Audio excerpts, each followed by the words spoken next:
Bonjour à tous, bonjour à toutes. Bienvenue, amis de ma chaîne, de passage ou non, selon votre envie.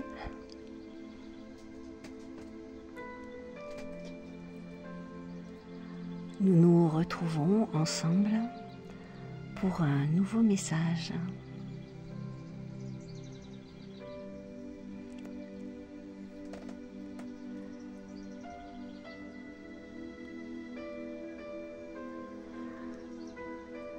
Je précise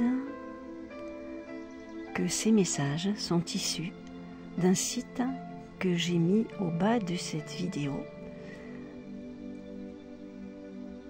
issu du site Conversation avec Dieu. Il y a exactement le même texte que je vous lis, que vous retrouverez aussi dans la description de cette vidéo.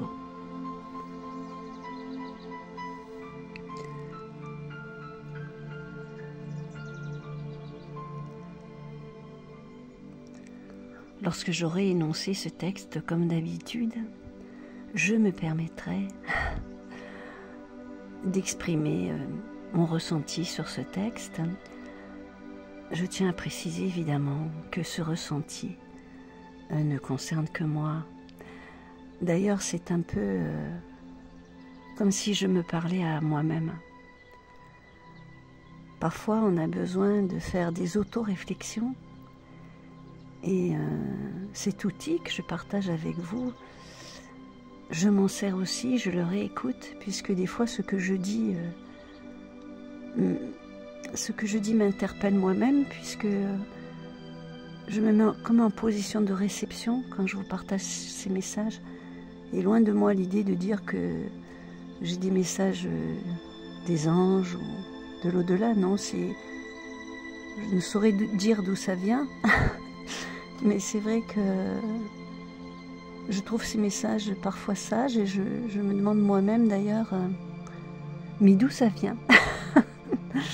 Donc je les réécoute aussi pour moi et le but de ce partage est aussi de m'en servir pour moi-même, comme d'un outil de réflexion. Voilà, c'était quelques précisions que je me permettais de faire. Il se peut aussi que ce que je dise ne résonne pas en vous, ce que je comprends. Vous pouvez me laisser en commentaire évidemment ce que vous ressentez du texte que j'ai partagé avec vous. Vous avez bien entendu, tu as le droit d'avoir un ressenti différent. Voilà, je commence la lecture du texte.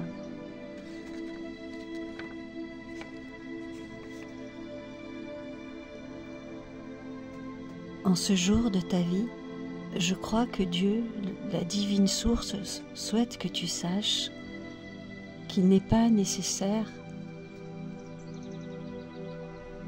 que ce soit une année bissextile pour que tu sautes dans un nouveau lendemain. Une version bien différente de toi-même peut émerger, totalement différente de ce que tu es en ce jour. Ce qu'il faut, c'est une décision de changer d'avis sur qui tu es et pourquoi tu es ici. La perspective est la clé.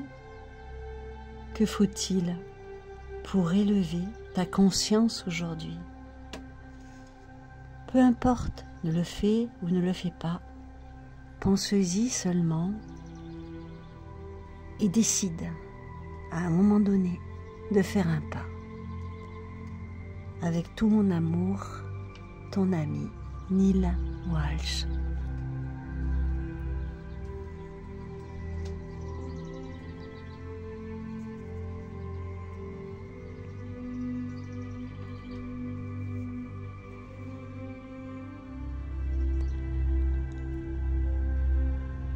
Comme à l'ordinaire maintenant, je vous propose mon petit grain de sel.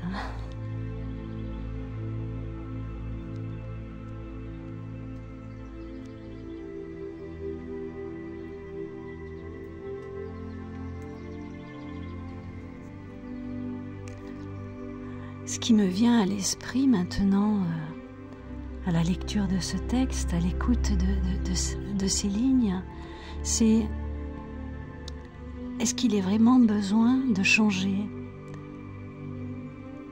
Parce que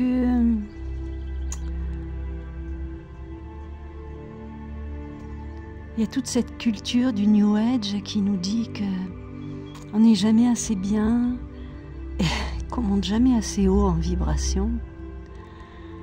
Alors, avant de vouloir élever ces vibrations, avant de vouloir changer qui on est, il faut simplement se poser la question, à savoir, est-ce que je me conviens? Simplement.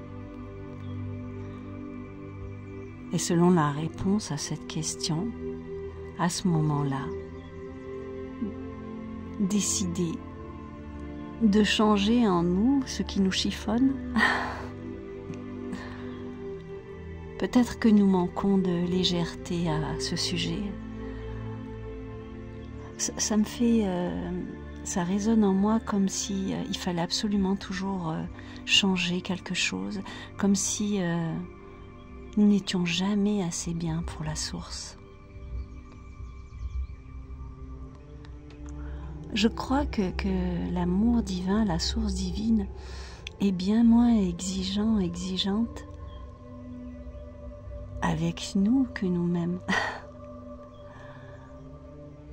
Voilà ce qui me vient dans un premier temps. Tu es, je suis. Nous sommes tous, je le répète, des êtres de lumière incarnés dans un corps physique. Nous avons oublié qui nous sommes, mais dans le centre de notre cœur se tient la perfection que nous sommes.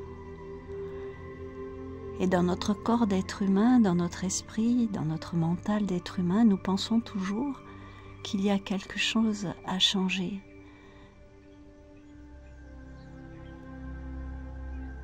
Cela nous éloigne de l'idée que nous sommes déjà parfaits à la base. En tant qu'être humain, je suis, tu es, nous sommes dans la dualité. Cela restera jusqu'à notre dernier souffle, puisque c'est inhérent à l'espèce humaine.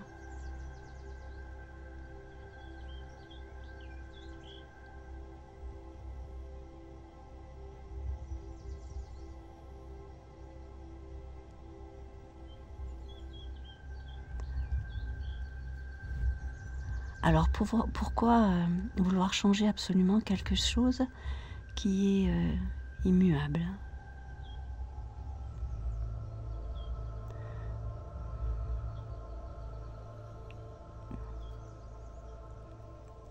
Je pense que nous sommes le tout et que s'il y a une facette de nous-mêmes qui nous dérange, eh bien il existe en nous l'autre côté de cette facette. Je m'explique.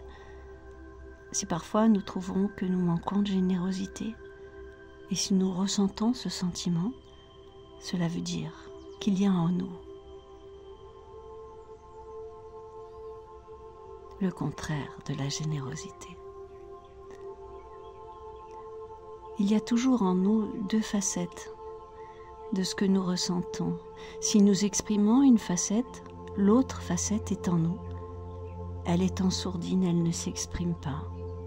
Parce que, je le répète, on est complet. Nous sommes, tu es, je suis complète. Si je ressens de la peur en moi, l'autre facette de la peur, c'est de l'amour. Si je suis capable de ressentir de la peur, c'est qu'il y a l'amour en moi. Et si je ressens de l'amour, ça veut dire qu'il y a aussi cette autre facette en moi, qui est la peur. Peut-être que tu m'as perdu en route, c'est possible. D'ailleurs, parfois, je me perds moi-même dans mes réflexions.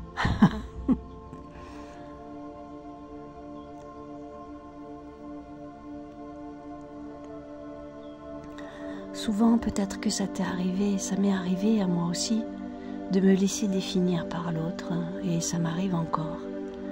Je me lève, je suis de bonne humeur, ça m'est arrivé. Je me trouve jolie, je me regarde dans le miroir, je me dis que je suis contente de moi, la vie est belle, le soleil brille. Et puis je rencontre quelqu'un qui, sans le vouloir, un proche, qui sans le vouloir vraiment, sans bien entendu l'envie de me blesser, me dit « Oh, tu as l'air fatiguée ce matin, t'as pas bonne mine. » Et v'lan, toute ma belle énergie s'affaisse. Je me sentais tellement bien, je me sentais si belle, je me sentais tellement en forme, tellement joyeuse. Et cette petite phrase, sans intention de me nuire, me fait redescendre tout en bas. Est-ce que ça vous est déjà arrivé? Parce que moi, c'est juste un exemple, mais ça nous arrive, ça t'arrive aussi, de nous laisser tellement définir par notre entourage. Ce n'est pas parce que ton entourage te dit que tu es ceci ou cela, que tu l'es. Ça reste son opinion. Et je crois que nous avons tendance à oublier cela. L'opinion de l'autre est à lui. Et si déjà tu pouvais t'en souvenir de temps en temps, peut-être que tu te blesserais moins, peut-être que je me blesserais moins. Voilà. Voilà ce qui résonne en moi par rapport à ce texte. Peut-être que j'ai dérivé. C'est fort probable.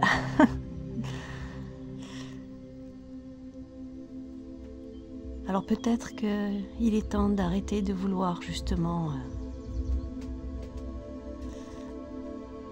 être différent de ce que l'on est. Parce que, à la base, tout est parfait. Et c'est peut-être notre inconfort à accepter simplement toutes les facettes de nous-mêmes qui font que nous nous sentons aussi mal.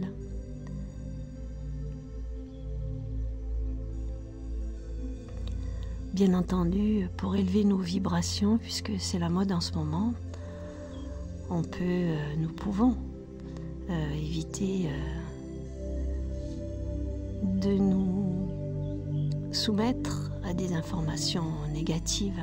Je ne dis pas de vivre comme des autruches, mais regardez plutôt le beau, le bien. Et il y a du beau, il y a du bien partout. Nous pouvons peut-être aiguiser notre regard là-dessus.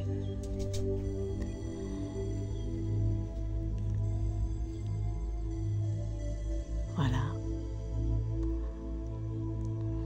Je pense souvent à nous, êtres humains, comme une boule à facettes. Nous sommes des boules à facettes. Vous savez, ces boules à facettes disco, vous avez toutes les facettes. Et pourtant, lorsque vous regardez cette boule de loin, elle brille de mille feux.